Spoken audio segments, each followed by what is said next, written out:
অনন্ত মহাশূন্যে কোটি কোটি নক্ষত্রের মাঝে ঘুরছে একটি লাল গ্রহ, নিঃশব্দ, নির্জন, তবুও তার দিকে চেয়ে আছে মানবজাতি। একদিন হয়তো সেখানেই গড়ে উঠবে ভবিষ্যতের বসতি, আমাদের নতুন পৃথিবী। আজ আমরা সেই স্বপ্ন, সেই সংগ্রাম আর সেই আশার কাহিনী বলবো, মঙ্গল গ্রহের গল্প।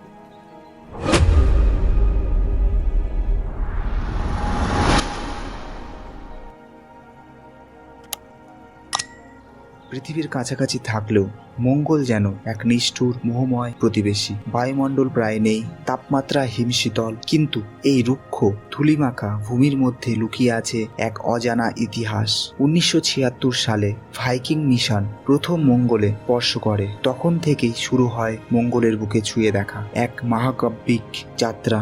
এই মঙ্গলের মাটিতে নাসা এর কতগুলো সফল অভিযানের নাম হলো ম্যারিনার 4 1964, যেটি প্রথম ফ্লাইবাই মিশন ছিল; ম্যারিনার 9 1971, যেটি প্রথম মার্স অরবিটাল মিশন ছিল; ভাইকিং 1 1975, যেটিতে অরবিটাল এবং ল্যান্ডার মিশন করা হয়; ভাইকিং 2 1975, মার্স ফাইন্ডার 1996, যেটি প্রথম রোভার মিশন ছিল; Mars exploration rover 2003, opportunity rover টি এর নাম ছিল, যা প্রায় 14 বছর ধরে চলছে; এবং আধুনিক প্রযুক্তিতে পাঠানো মিশনগুলি কিউরিসিটি রোভার, যা 2011 সালে পাঠানো হয়; ইনসাইট ল্যান্ডার, যেটি 2018 সালে পাঠানো হয়; এবং লাস্ট 2020 পরে পাঠানো মিশনগুলির মধ্যে পারসিভিরেন্স রোভার 2020 এর মধ্যে ইনজেনিটি হেলিকপ্টার পাঠানো হয়, যেটি প্রথম হেলিকপ্টার যা মার্সের মাটিতে ওড়ে; এবং পরবর্তীতে 2030 সালে মার্সের স্যাম্পেল রিটার্ন মিশন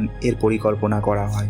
এই মিশনগুলো থেকে আমরা অনেক কিছু জানতে পেরেছি, এবং প্রত্যেকটা রোভারই যেন এক একটা প্রশ্নের উত্তর খুঁজে বেড়াচ্ছে, জীবনের, অস্তিত্বের এবং ভবিষ্যতের। কয়েক বছর আগেও এটা ছিল কল্পকাহিনী, কিন্তু আজ আমরা সত্যি প্রস্তুত হচ্ছি মঙ্গলে পা রাখার জন্য। নাসা ও স্পেসএক্স কাজ করছে এক মহাকাব্যিক মিশনে। তীব্র বিকিরণ, খাবারের অভাব, অক্সিজেনহীন পরিবেশ, সবকিছুই বিপরীতে দাঁড়িয়ে মানুষ বলছে আমরাও পারবো।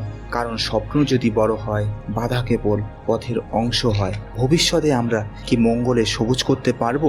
তাপমাত্রা বাড়িয়ে, জল তৈরি করে প্রাণের শ্বাস ফেলার জন্য উপযোগী এক নতুন দুনিয়া বানানো কি আদৌ সম্ভব? বিজ্ঞানীরা বলছে হ্যাঁ, অনেক বছর লাগবে, কিন্তু অসম্ভব নয়। আর যেখানে আছে সেখানেই পথও তৈরি হয়। আমরা কি নতুন পৃথিবী খুঁজছি নাকি পুরনো পৃথিবী থেকে পালাচ্ছি? মঙ্গলে যাওয়ার আগে কি আমাদের নিজের গ্রহকে ভালোবাসা উচিত নয়? এই প্রশ্নগুলো সহজ নয়, কিন্তু এগুলো জরুরি।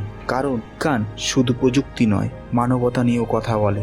একদিন হয়তো একজন শিশু মঙ্গলের মাটিতে হাঁটবে আর আকাশে তাকিয়ে পৃথিবীকে দেখবে।